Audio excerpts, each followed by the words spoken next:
Hi മക്കളെ, CUET ഇതാ വരാൻ പോവാണ്. അപ്പോൾ നമ്മുടെ നീറ്റ് 2026ന്റെ ക്വസ്റ്റ്യൻ പേപ്പർ നമ്മൾ നോക്കുമ്പോൾ നമുക്കറിയാം ഈ വർഷം ഒരുപാട് മാത്സ് ഫോളോയിങ് ക്വസ്റ്റ്യൻസ് ഉണ്ടായിരുന്നു. എസ്പെഷ്യലി ബോട്ടണി പാർട്ടിൽ നമ്മൾ ഒരുപാട് അസേർഷൻ റീസണും സ്റ്റേറ്റ്മെന്റ് ബേസും എക്സ്പെക്ട് ചെയ്തു. പക്ഷേ കൂടുതലും മാത്സ് ഫോളോയിങ് ആണ് ഉണ്ടായിട്ടുള്ളത്. അതേപോലെ ഡയഗ്രാം ബേസ് ക്വസ്റ്റ്യൻസ് ഒന്നും ഉണ്ടായിട്ടില്ല.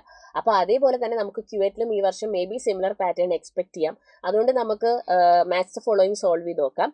ആൻഡ് ഓൾസോ നിങ്ങൾക്ക് അറിയാലോ, സെയിം സിലബസ് ആണ് നമ്മൾ ഇതിന് രണ്ടിനും പഠിക്കുന്നത്. So may be similar type of questions നമുക്ക് എക്സ്പെക്ട് ചെയ്യാം. അപ്പം ഈ ഒരു ക്വസ്റ്റ്യൻ നോക്കിക്കേ, ഇത് മൈക്രോബ്സ് ഇൻ ഹ്യൂമൻ വെൽഫെയർ എന്നുള്ളതാണ്. അതായത് സ്റ്റാറ്റിൻ എന്ന് പറയുന്നത് നമുക്ക് കിട്ടുന്നത് ഒരു ഫംഗസിൽ നിന്നാണ് അല്ലെ, മൊനാസ്കസ് പുർപുറിയസ് എന്ന് പറയുന്ന ഫംഗസിൽ നിന്നാണ്.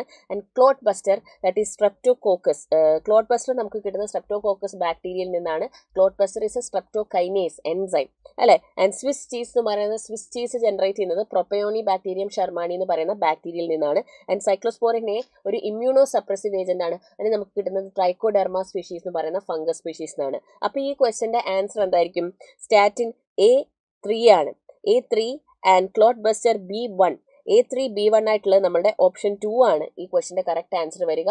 അപ്പോൾ ഇങ്ങനെയുള്ള ചാപ്റ്റേഴ്സിൽ നിങ്ങൾക്ക് ഈ ടെർമിനോളജീസ്, എസ്പെഷ്യലി മൈക്രോബ്സിന്റെ പേര് ഓർത്ത് വെക്കാൻ ബുദ്ധിമുട്ടുണ്ടാകും. അപ്പോൾ അത് വളരെ, ഈ ചാപ്റ്റർ നിങ്ങൾക്ക് കുറച്ച് നെയിംസേ പഠിക്കാനുള്ളൂ മൈക്രോബ്സിന്റെ. അപ്പോൾ അത് വളരെ കൃത്യമായി ഓർത്ത് വെക്കുക. ഇങ്ങനെയുള്ള മാത്സ് ഫോളോയിങ് ക്വസ്റ്റ്യൻസ് നമുക്ക് എക്സ്പെക്ട് ചെയ്യാം. നെക്സ്റ്റ് നമുക്കൊരു കാര്യം ചെയ്യാം, നമുക്ക് ബയോടെക്നോളജി ആപ്ലിക്കേഷൻ എന്നുള്ള ഒരു സിമിലർ ക്വസ്റ്റ്യൻ നമുക്ക് ഈ മാത്സ് ഫോളോയിങ് ക്വസ്റ്റ്യൻ ഒന്ന് മാച്ച് ചെയ്ത് നോക്കിയാലോ. അതായത് ട്രാൻസ്ജീൻ കൊടുത്തിട്ടുണ്ട്, alpha-1 antitrypsin, cry-1 AC, antisense RNA, cry-1 AB, and it is used for water products. അതൊന്ന് കറക്റ്റ് ആയിട്ട് മാച്ച് ചെയ്തേ. എന്നിട്ട് ആൻസർ എല്ലാവരും കമന്റ് ബോക്സിൽ അറിയിക്കുക കേട്ടോ. അടിപൊളിയായിട്ട് പ്രിപ്പയർ ചെയ്യുക. Good luck.